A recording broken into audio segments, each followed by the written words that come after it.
ka fambiwa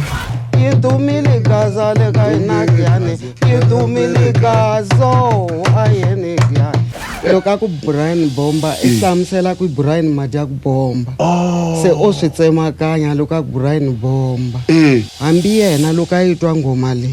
ya n'wi hlamarisa nge sebelekile n'wana Robson Mbedle Mathebula Xinghema kusukela ka Makhuva leni na n'waBasopa Josephine Mhlaba hi vona musimani swona sweswo a ni jilanga na nchumu loko ni sungula ku khandziya xihahampfhuka ni ya Tanzania mi endla yini ko a no vhaka na vanghana come what must come because I'm ready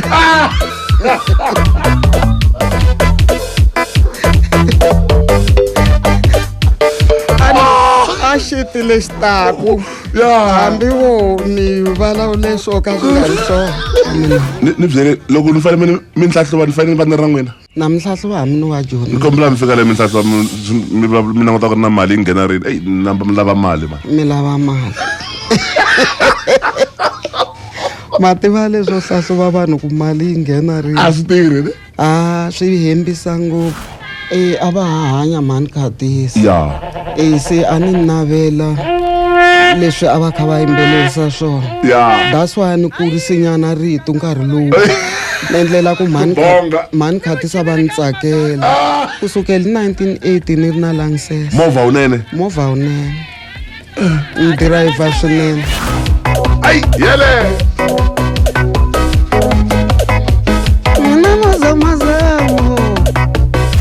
na sweswi no wisa na ala ku tlhelela ka Joshi a ni la ku ta mi bela wa loko ni ku vhumbu ni dzumbe kahle swinene ngopfu kambe xo hetelela mi nga byela yini varhandzi ni vaseketeri va vuyimbeleri bya Xitsonga hi ku angarhela nje vana va hina lava yimbelelaka sweswi ku va ni mi ya mahlweni vananga kambe na ha ri kona na mina na ha to yimbelela ya hi rito ra mina ra xikhegula le a mi ta cina hi swona sure Malamulele Sasela Maya ka fambiwa 91.3 FM Makombandlela